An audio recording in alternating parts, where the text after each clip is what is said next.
Hi friends, welcome back to Shilpa's culinary. ಇವತ್ತು ನಾವು ರುಚಿಯಾಗಿರೋ ಎಮ್ಮಿ ಟೇಸ್ಟ್ ಇರೋ ಸ್ವೀಟ್ನ ಮಾಡೋಣ ಅಂತ ಅಂದ್ಕೊಂಡಿದ್ದೀನಿ. ಇವತ್ತು ಮಾಡ್ತಾ ಇರೋದು ಸೋರೆಕಾಯಿ ಹಲ್ವಾ. ಸೋರೆಕಾಯಿ ಎಲ್ಲರಿಗೂ ಗೊತ್ತಿರುತ್ತೆ, ನಾವು ದಿನ ಉಪಯೋಗಿಸೋಂಥ ವೆಜಿಟೇಬಲ್. ಇದರಲ್ಲಿ ಹಲ್ವಾ ಮಾಡೋದು ಹೇಗೆ ಅಂತ, ಇದು ಈಸಿ ಮೆಥಡ್ ಕೂಡ, ರುಚಿಯಾಗೂ ಇರುತ್ತೆ ತುಂಬ.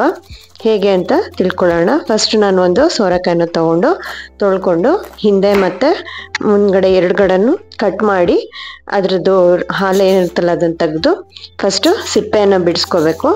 ಸಿಪ್ಪೆಯನ್ನು ತೆಗೆದ್ಮೇಲೆ ಚೆನ್ನಾಗಿ ಎರಡು ಭಾಗ ಮಾಡ್ಕೊಂಡಿರ್ತೀವಲ್ಲ, ನಾನಿಲ್ಲಿ ಒಂದೇ ಒಂದು ಸೋರೆಕಾಯಿನ ತೊಗೊಂಡಿದ್ದೀನಿ. ಎರಡರದನ್ನು ಸಿಪ್ಪೆ ಬಿಡಿಸಿ ಮಧ್ಯಕ್ಕೆ ಹಿಂಗೆ ಕಟ್ ಮಾಡಿ ಒಳಗಡೆ ಇರೋವಂಥ ಎಲ್ಲ ಸೀಡ್ಸ್ನ ತೆಗಿಬೇಕು ನಾವು. ಸೀಡ್ಸ್ ಇದ್ದರೆ ತುರಿಯೋದಕ್ಕೆ ತುಂಬ ಕಷ್ಟ ಆಗುತ್ತೆ, ಮತ್ತು ಆಮೇಲೆ ಬೇರೆ ಮಾಡೋದಕ್ಕೂ ಕಷ್ಟ ಆಗುತ್ತೆ. ನಾವಿಲ್ಲಿ ಬರೀ ಸೋರೆಕಾಯಿ ತುರಿ ಮಾತ್ರ ತಗೋಬೇಕು ಹಲ್ವಾ ಮಾಡೋದಕ್ಕೆ.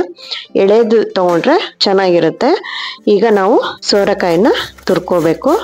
ನಾನಿಲ್ಲಿ ಒಂದು ಸೋರೆಕಾಯಿನ ತಗೊಂಡು ಮಾಡ್ತಾ ಇದ್ದೀನಿ.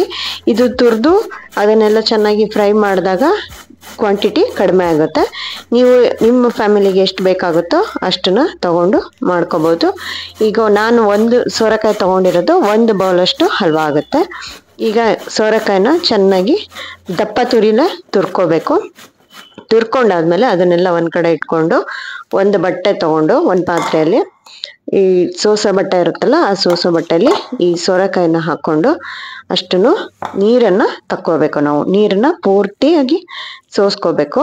ಅಂದರೆ ಚೆನ್ನಾಗಿ ಹಿಂಡ್ಕೊಂಡು ರಸ ತೆಗೆದ್ಬಿಡ್ಬೇಕು. ರಸ ಎಲ್ಲ ತೆಗೆದ ಮೇಲೆ ಬರೋ ಏನು ಸೌತೆಕಾಯಿ ಇದು ಸೋರೆಕಾಯ್ದು ಏನು